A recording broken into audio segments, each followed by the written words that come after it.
आशीर्वाद लेना है, पूजा पाठ करना है। अल सुबह लगभग 4 बजे से मंदिर के बाहर लंबी कतारें लग गई थी।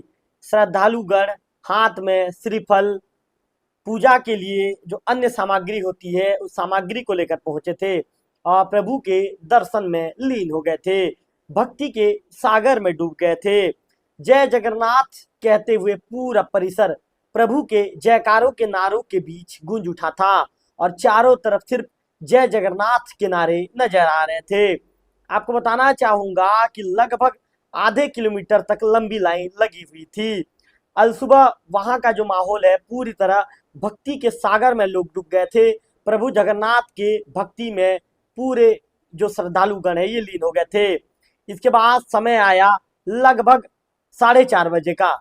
4:30 बजे प्रभु, चूंकि प्रभु का जो नेत्रोत्सव का कार्यक्रम था एक दिन पहले हो चुका था, उस दिन प्रभु को ये कहें कि उनके नेत्रोत्सव का कार्यक्रम के दौरान पूजा पाठ की पूरी विधि विधान पूरी कर ली गई थी। ऐसे में अब प्रभु को निकलना था अपनी मौसी के घर गुंडीचा मंदिर। गुंडीचा मंदिर देवभोग के जगन्नाथ मंदिर से लगभग 1 किलोमीटर की दूरी पर देवभोग के राजापारा में स्थित है। 4:30 बजे भव्य ये कहें कि प्रभु की जो रथ यात्रा है पूरे भव्यता के साथ निकाली गई। उस रथ को खींचने के लिए श्रद्धालुगण बेताब थे। प्रभु जगन्नाथ को जैसे ही मंदिर ट्रस्ट के जो समिति के जो अध्यक्ष है, जय जगन्नाथ सेवा समिति के जो अध्यक्ष हैं देवेंद्र बेहरा जी, उन्होंने वे जब प्रभु के मूर्ति को पकड़े और मूर्ति को पकड़कर जब वे बाहर निकले तो वहां का माहौल देखने लायक था। पूरे जो वहां के श्रद्धालुगण थे प्रभु के जयकारे के नारे के साथ बोल कालिया जय जगन्नाथ इस तरह के नारों के बीच प्रभु जगन्नाथ को उनके मंदिर से निकाला गया। और इसके बाद जो देवेंद्र बेहरा जी हैं, देवेंद्र बेहरा जी प्रभु को पकड़कर रथ यात्रा में रथ में सवार हुए। इसके बाद शुरू हुआ प्रभु के रथ यात्रा। ये कहें कि प्रभु का जो रथ यात्रा है शुरू हो गया।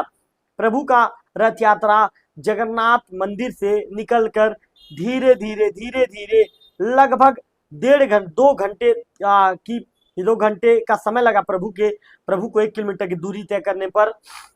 इस दौरान पूरे रास्ते में जो माहौल था बिल्कुल भक्तिमय माहौल नजर आया।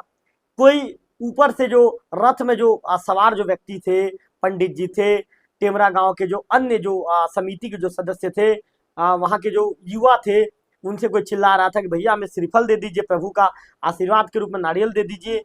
कोई कह रहा था कि भैया हमें जो गजा मूंग उड़िया में कहते हैं मूंग का जो उनका जो प्रसाद है प्रसाद को दे दीजिए।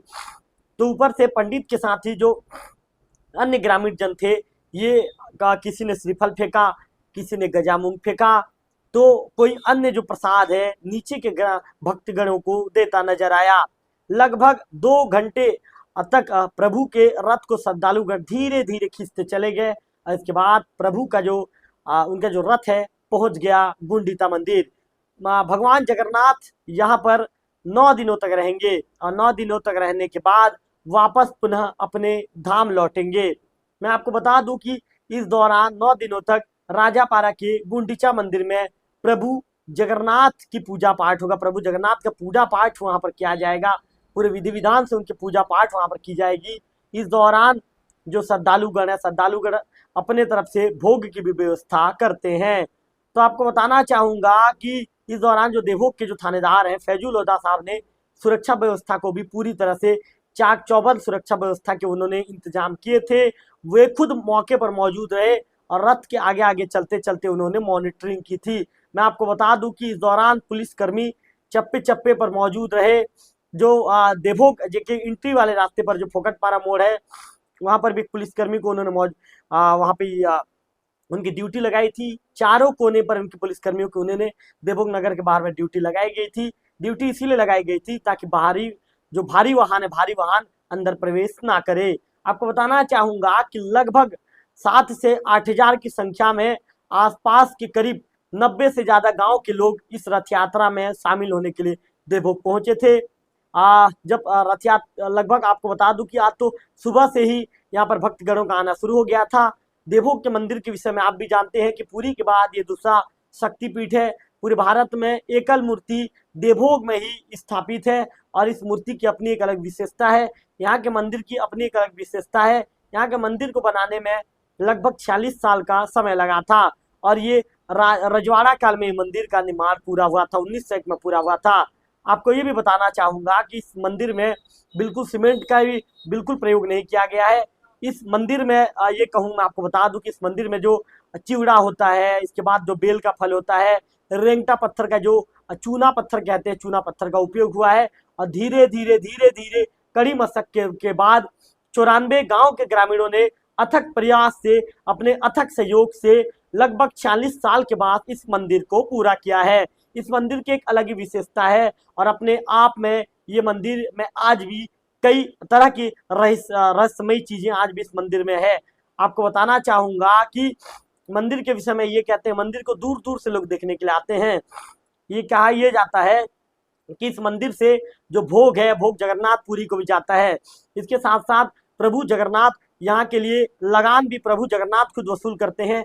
94 गांव के ग्रामीण अपने अनाज का जो पहले जब उनका अनाज होता है, अनाज का जो एक ये कहेंगे कि जो उनके श्रद्धा से जो प्रभु को जो समर्पित करना है, उस अनाज को, चाहे वो काला मूंग हो, चावल हो या अन्य भी तरह के जो अनाज हैं, उन्हें प्रभु जगन्नाथ को वे लाकर समर्पित करते हैं। भगवान जगन्नाथ का देवभोग का जो मंदिर है, अपने आप में एक रहस्यों से भरा मंदिर है।